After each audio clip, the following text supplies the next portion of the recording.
नमस्कार। आज हम महाभारत की कहानी के एक ऐसे अहम पड़ाव पर नजर डालने जा रहे हैं जहां शक्ति, वैभव, महत्वाकांक्षा सब कुछ चरम पर दिखता है। हाँ बिल्कुल, लेकिन साथ ही वहीं से भविष्य के एक बड़े विनाशकारी संघर्ष के कह सकते हैं नींव भी पड़ती नजर आती है। सही कहा। हम बात कर रहे हैं इंद्रप्रस्थ में सम्राट युधिष्ठिर के उस भव्य राजसूय यज्ञ की। उसकी तैयारियां और उसके जो परिणाम हुए उन पर थोड़ी गहराई से चर्चा करेंगे आज। और हमारी ये बातचीत जो है वो महाभारत के सभा पर्व के कुछ महत्वपूर्ण अंशों पर आधारित है। हाँ बिल्कुल।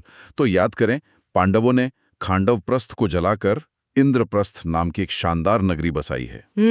अपने राज्य का विस्तार भी किया है और अब युधिष्ठिर की नजरें हैं चक्रवर्ती सम्राट के पद पर। किसी भी राजा का सबसे बड़ा सपना है ना। बिल्कुल। और राजसूय यज्ञ उसी सपने को, उसी महत्वाकांक्षा को साकार करने का एक जरिया था। ये सिर्फ एक यज्ञ नहीं था, मतलब ये इतिहास का एक बड़ा मोड़ था। तो चलिए इस भव्य आयोजन की परतों को खोलते हैं। जरूर। सबसे पहले तो ये समझना जरूरी है कि ये राजसूय यज्ञ आखिर था क्या। मतलब ये कोई आम पूजा पाठ तो नहीं था, सही है ना? नहीं, बिल्कुल नहीं। राजसूय यज्ञ महज हवन या धार्मिक अनुष्ठान तक ही सीमित नहीं था। ये प्राचीन भारत में आप कह सकते हैं सर्वोच्च राजनीतिक सत्ता की एक तरह से घोषणा थी। अच्छा। इसे जो राजा सफलतापूर्वक पूरा कर लेता था वो चक्रवर्ती सम्राट कहलाता था। मतलब राजाओं का राजा। राजाओं का राजा, वाह। हाँ, ऐसा शासक जिसके असर में, जिसके प्रभाव क्षेत्र में दूसरे राजा भी हों और उसे अपना अधिपति माने। तो युधिष्ठिर का लक्ष्य सिर्फ इंद्रप्रस्थ तक सीमित नहीं था। वो पूरे आर्यवर्त में एक धर्म और न्याय पर आधारित एक छत्र राज्य चाहते थे। ये उनकी राजनीतिक महत्वाकांक्षा का चरम था, कह सकते हैं। तो मतलब इंद्रप्रस्थ बसाने और थोड़ा राज्य विस्तार करने के बाद एक लॉजिकल स्टेप लगता है अपनी शक्ति को स्थापित करने का। हाँ बिल्कुल, समय के हिसाब से देखें तो ये एकदम सही समय था। पांडवों ने अपनी काबिलियत से, अपने पराक्रम से एक अच्छा खासा प्रभावशाली राज्य बना लिया था। अब जरूरत थी उसे एक औपचारिक मान्यता दिलाने की, दूसरे शक्तिशाली राजाओं को ये संदेश देने की कि भाई एक नई शक्ति का उदय हो चुका है। अच्छा। और यहाँ एक दिलचस्प बात यह है कि चक्रवर्ती सम्राट की ये जो धारणा थी वो सिर्फ मिलिट्री पावर पर आधारित नहीं थी। अच्छा। हाँ, इसमें धर्म, न्याय, प्रजा का कल्याण, ये सब चीजें भी शामिल थी। तो राजसूय यज्ञ करके युधिष्ठिर सिर्फ अपनी राजनीतिक शक्ति नहीं दिखा रहे थे, बल्कि अपने धर्मपरायण शासन को भी साबित करना चाहते थे।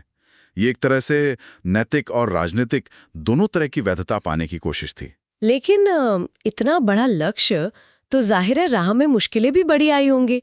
सबसे बड़ी चुनौती कौन था इस यज्ञ के रास्ते में? सबसे बड़ी चट्टान थे मगध के राजा, अत्यंत शक्तिशाली और कुछ हद तक क्रूर भी कह सकते हैं, जरासंध। हाँ, जरासंध का नाम तो बहुत सुना है। वो इतने ताकतवर थे कि उन्होंने कई राजाओं को बंदी बना रखा था और कहते हैं कि वो उनकी बलि देने की तैयारी में थे। बाप रे। वो किसी भी दूसरे राजा को, खासकर युधिष्ठिर को, अपने से ऊपर या बराबर मानने को कतई तैयार नहीं थे। तो जब तक जरासंध थे, युधिष्ठिर का चक्रवर्ती सम्राट बनना लगभग नामुमकिन था। और उसे हटाने का तरीका भी बड़ा नाटकीय था, जैसा हमने पढ़ा है। कोई सीधी लड़ाई नहीं हुई, बल्कि एक गुप्त अभियान चलाया गया। हाँ बिल्कुल। श्री कृष्ण की सलाह पर यह योजना बनी। भीम और अर्जुन के साथ कृष्ण खुद भी गए। तीनों ने ब्राह्मणों का वेश धरा और मगध पहुंचे। अच्छा, वेश बदलकर? हाँ, क्योंकि जरासंध अतिथियों का, खासकर ब्राह्मणों का बहुत सत्कार करते थे। तो इसी बात का फायदा उठाया गया। वहां पहुंचकर फिर उन्होंने अपनी असलियत बताई और जरासंध को मल्ल युद्ध, मतलब कुश्ती के लिए ललकारा। जरासंध ने अपने बराबर का योद्धा भीम को माना। कई दिनों तक भयानक कुश्ती चली। फिर आखिर में श्री कृष्ण के इशारे पे भीम ने जरासंध के शरीर को चीरकर 2 हिस्सों में किया और विपरीत दिशाओं में फेंक दिया। हाँ, ये कहानी तो बहुत प्रसिद्ध है। बिल्कुल। इस तरह उनका अंत हुआ। ये सिर्फ एक दुश्मन का अंत नहीं था, ये उस जमाने के सबसे ताकतवर शासकों में से एक का पतन था, और वो भी सीधे मल्ल युद्ध में, भीम के शारीरिक शक्ति से। इसका रणनीतिक महत्व क्या था? मतलब सिर्फ एक दुश्मन कम हुआ या कुछ और भी था? नहीं, इसका रणनीतिक महत्व बहुत ज्यादा था। अगर हम इसे बड़ी तस्वीर में देखें तो जरासंध का हटना सिर्फ एक प्रतिद्वंदी का खत्म होना नहीं था, ये पांडवों के लिए कई मोर्चों पर जीत थी। जैसे? पहला, सबसे बड़ा राजनीतिक विरोधी रास्ते से हट गया।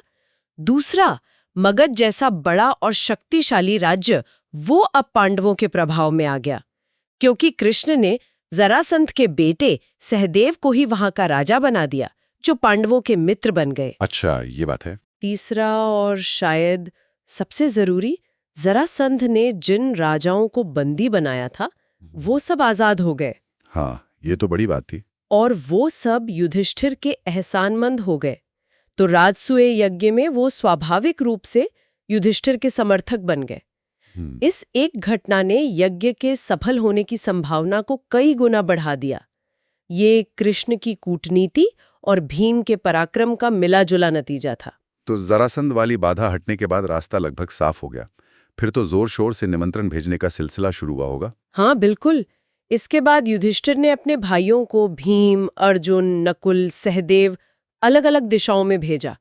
दिग्विजय यात्रा कहते हैं इसे। दिग्विजय यात्रा। हाँ, ताकि वो दूसरे राजाओं को या तो दोस्ती से यज्ञ में बुलाएं या फिर उन्हें हराकर अपनी अधीनता स्वीकार करवाएं और यज्ञ के लिए कर वसूलें। इस प्रक्रिया में पांडवों ने अपने प्रभाव क्षेत्र का जबरदस्त विस्तार किया। फिर देश विदेश के राजाओं, ऋषियों, मुनियों, विद्वानों सबको इंद्रप्रस्थ में होने वाले इस भव्य राजसूय यज्ञ के लिए न्योता भेजा गया। और इसमें खास बात यह भी थी कि कई राजा तो खुद ही आए होंगे उपहार लेकर। हाँ, ये महत्वपूर्ण बात है। बहुत से राजा अपनी मर्जी से युधिष्ठिर की अधीनता मानकर कीमती उपहारों और भेंटों के साथ इंद्रप्रस्थ पहुंचे, जिसे श्रद्धांजलि कहते थे। ये युधिष्ठिर की बढ़ती हुई शक्ति और उनकी स्वीकार्यता का साफ प्रमाण था। ये सिर्फ एक निमंत्रण नहीं था, ये एक उभरते हुए साम्राज्य के केंद्र में अपनी जगह पक्की करने का मौका भी था उन राजाओं के लिए। और जो नहीं आए या जिन्होंने विरोध किया, बिल्कुल, इन निमंत्रणों को स्वीकार करना या न करना, ये अपने आप में एक राजनीतिक बयान बन गया था। जो राजा आए उन्होंने एक तरह से युधिष्ठिर की श्रेष्ठता मान ली। जो नहीं आए या जिन्होंने विरोध किया, जैसे शिशुपाल, वो साफ तौर पर विरोधी खेमे में गिने गए। तो यज्ञ की तैयारी ने ही उस समय के राजनीतिक समीकरणों को काफी हद तक साफ कर दिया था। ये कूटनीति का भी एक बड़ा मंच बन गया था। सही। और इस पूरे भव्य आयोजन का जो केंद्र बिंदु था वो अद्भुत सभा भवन, जिसके चर्चे दूर दूर तक थे, माया सभा। इसका निर्माण किसने किया था और ऐसी क्या खासियत थी इसकी? इसका निर्माण किया था मय दानव ने। वो असुर जाति के एक महान वास्तुकार और शिल्पी थे। मय दानव, असुर? हाँ, खांडव वन जब जलाया गया था तो अर्जुन ने मय की जान बचाई थी। उसी के बदले में कृतज्ञता दिखाते हुए मय ने युधिष्ठिर के लिए एक ऐसी सभा बनाने का वचन दिया जो दुनिया में अनोखी हो। और उन्होंने वैसा किया भी। बिल्कुल। जो वर्णन मिलता है स्रोतों में, वो किसी जादुई जगह जैसा है। स्फटिक मणि की ऐसी जमीन जो पानी जैसी लगे। अच्छा। ऐसे तालाब जिनमें कमल खिले हों पर वो असल में मणि की सतह हो। दीवारों और खंभों पर अनगिनत रत्न और सोना जड़ा हुआ। ऐसी कलाकृतियां जो देवताओं की सभाओं को भी मात दें।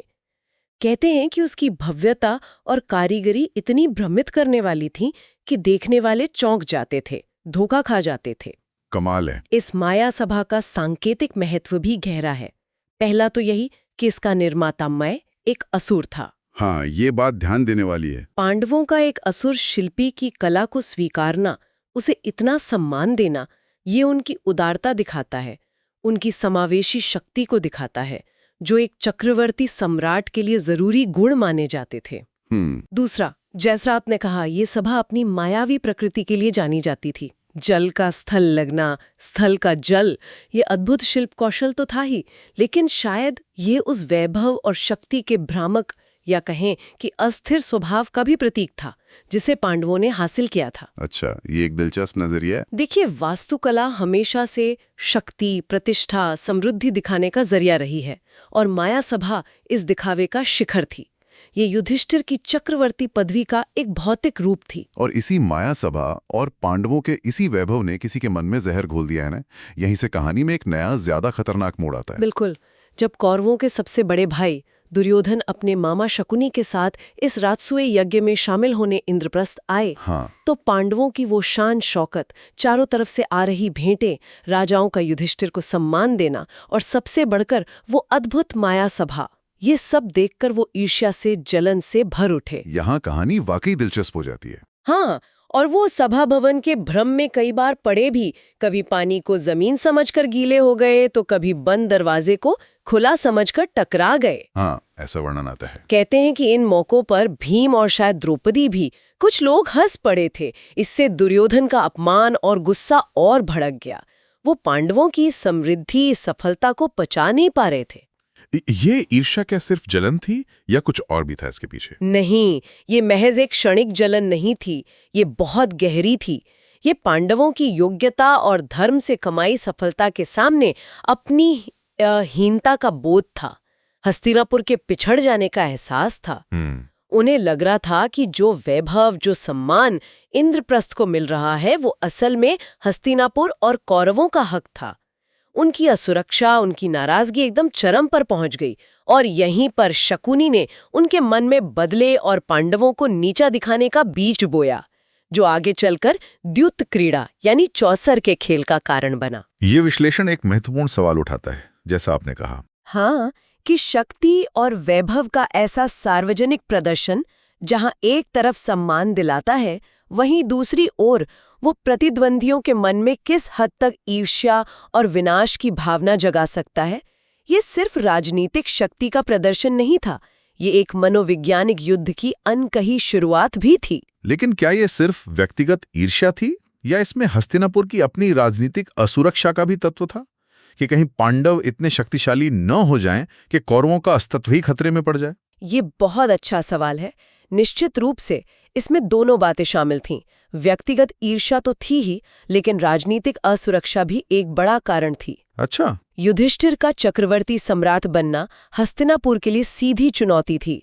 धृतराष्ट्र भले ही नाम मात्र के राजा थे, पर सत्ता का केंद्र तो हस्तिनापुर ही माना जाता था। हाँ, बिल्कुल। अब इंद्रप्रस्थ का ये वैभव और युधिष्ठिर की बढ़ती प्रतिष्ठा, ये सीधे सीधे हस्तिनापुर के गौरव को और दुर्योधन के भविष्य के राज्याधिकार को चुनौती दे रही थी। इसलिए दुर्योधन की प्रतिक्रिया सिर्फ व्यक्तिगत जलन नहीं थी, बल्कि अपनी राजनैतिक और वंशावधि असुरक्षा का भी नतीजा थी। पांडवों की सफलता कौरवों के लिए एक तरह से अस्तित्व का संकट बनती जा रही थी। यज्ञ के दौरान सिर्फ यही नहीं हुआ, कुछ और बड़ी घटनाएं भी घटी जिनका जिक्र जरूरी है। एक तो वो श्रद्धांजलि समारोह था, जिसे अर्घ्य कहा गया। हाँ, अर्घ्य इस यज्ञ का एक बहुत महत्वपूर्ण हिस्सा था। इस समारोह में ये तय होना था कि सभा में जितने भी राजा, ऋषि और गणमान्य लोग मौजूद हैं, उनमें सर्वश्रेष्ठ कौन है, और उसी सर्वश्रेष्ठ व्यक्ति को सबसे पहले सम्मान और भेंट दी जानी थी। अच्छा, मतलब सबसे पहला सम्मान कैसे मिले? बिल्कुल, ये एक तरह से उस व्यक्ति की सर्वोच्चता की सार्वजनिक स्वीकृति थी। भीष्म पितामह के सुझाव पर युधिष्ठिर ने ये पहला अर्घ्य श्री कृष्ण को देने का फैसला किया। और इसका क्या महत्व था? कृष्ण को ही क्यों? इसका महत्व प्रतीकात्मक था।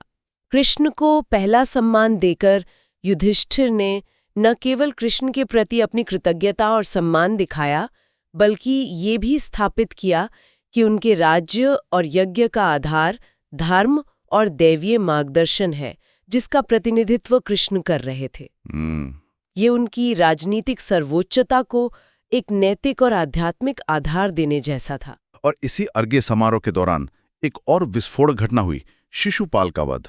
ये कौन थे और इन्हें क्यों मारा गया? शिशुपाल चेदी राज्य के राजा थे और रिश्ते में कृष्ण के बुआ के बेटे, मतलब भाई लगते थे, लेकिन वो कृष्ण से पुरानी शत्रुता रखते थे। अच्छा, भाई होके भी शत्रु था? हाँ, तो जब सभा में कृष्ण को पहला अर्घ्य देने का प्रस्ताव हुआ तो शिशुपाल गुस्से से भड़क उठे। उन्होंने भरी सभा में कृष्ण को अपशब्द कहने शुरू कर दिए, उनके चरित्र, उनके कामों की बहुत बुरी तरह निंदा की। कृष्ण ने अपनी बुआ को वचन दिया था कि वो शिशुपाल के 100 अपराध माफ करेंगे, तो वो शांत रहकर उसकी गालियों की गिनती करते रहे। जैसे ही शिशुपाल ने 100 अपशब्दों की सीमा पार की और कृष्ण को युद्ध के लिए ललकारा, तब कृष्ण ने अपने सुदर्शन चक्र का आवाहन किया और पलक झपकते ही भरी सभा के सामने शिशुपाल का सिर धड़ से अलग कर दिया। सब भरी सभा में? ये तो बहुत नाटकीय रहा होगा। अत्यंत नाटकीय और स्तब्ध कर देने वाला क्षण था वो सबके लिए। राजसूय यज्ञ जैसी पवित्र घटना के बीच ये वध, इसका क्या मतलब निकाला जाए? देखिए, ये कोई सामान्य बात नहीं थी। इसके गहरे राजनीतिक और धार्मिक मायने थे। ये सिर्फ व्यक्तिगत अपमान का बदला नहीं था। शिशुपाल भी एक जाने माने राजा थे। कृष्ण का ये कदम सभी राजाओं और ऋषियों के सामने एक साफ संदेश था कि अधर्म और अन्याय को बर्दाश्त नहीं किया जाएगा, चाहे अपराधी कितना भी शक्तिशाली या सम्मानित क्यों ना हो। ये युधिष्ठिर के धर्म राज्य की स्थापना में दैवीय शक्ति के हस्तक्षेप और समर्थन का प्रमाण था। इसने कृष्ण की दिव्यता और उनकी संहारक शक्ति को फिर से स्थापित किया, और साथ ही ये चेतावनी भी थी कि युधिष्ठिर के शासन का विरोध करने वालों का हर्ष क्या हो सकता है। ये धर्म की विजय और अधर्म के नाश का एक सार्वजनिक प्रदर्शन था। तो इन सब घटनाओं के बाद मतलब जरासंध वध, दिग्विजय, माया सभा का निर्माण, अर्घ्य, शिशुपाल वध, इन सब के बाद राजसूय यज्ञ सफलतापूर्वक संपन्न हुआ। इसके तत्काल परिणाम क्या हुए? अब युधिष्ठिर की स्थिति क्या थी? तात्कालिक परिणाम तो यही था कि युधिष्ठिर निर्विवाद रूप से चक्रवर्ती सम्राट के रूप में स्थापित हो गए। उनकी प्रतिष्ठा, शक्ति, यश सब अपने चरम पर पहुंच गया। इंद्रप्रस्थ आर्यावर्त का नया शक्ति केंद्र बन गया। पांडवों का प्रभाव अभूतपूर्व रूप से बढ़ गया। ऐसा लग रहा था मानो उन्होंने सब कुछ हासिल कर लिया हो। तो इस सब का मतलब ये हुआ कि पांडव शिखर पर पहुंच गए। बिल्कुल, ये पांडवों के जीवन का स्वर्णकाल कहा जा सकता है। युधिष्ठिर की धर्मपरायणता और उनके भाइयों के पराक्रम ने उन्हें शिखर पर पहुंचा दिया था। लेकिन जैसा अक्सर होता है, हर शिखर के साथ ढलान का खतरा भी जुड़ा होता है। हाँ, ये तो है। इस यज्ञ के दोहरे परिणाम हुए। एक तरफ युधिष्ठिर की महिमा स्थापित हुई, उनका धर्मराज्य फला फूला, लेकिन दूसरी और शायद ज्यादा घातक दिशा में इसी भव्यता, इसी सफलता ने दुर्योधन और कौरवों के मन में ईर्ष्या, अपमान और बदले की आग को इतना भड़का दिया कि वो बुझने वाली नहीं थी। यहीं से भविष्य के सबसे बड़े संघर्ष यानी वो द्यूत क्रीड़ा और अंततः महाभारत के महायुद्ध के बीज अंकुरित होने लगे। तो ये एक कड़वी सच्चाई है। बिल्कुल, कि जिस राजसूय यज्ञ ने पांडवों को उनकी सर्वोच्च ऊंचाई पर पहुंचाया, उसी घटना ने अनजाने में उनके पतन और वनवास की कहानी की नींव भी रख दी। सफलता अक्सर अपने साथ नई चुनौतियां और छिपे हुए दुश्मन लेकर आती है। तो अगर हम संक्षेप में देखें, राजसूय यज्ञ युधिष्ठिर की सर्वोच्च राजनीतिक महत्वाकांक्षा का प्रतीक था। हाँ।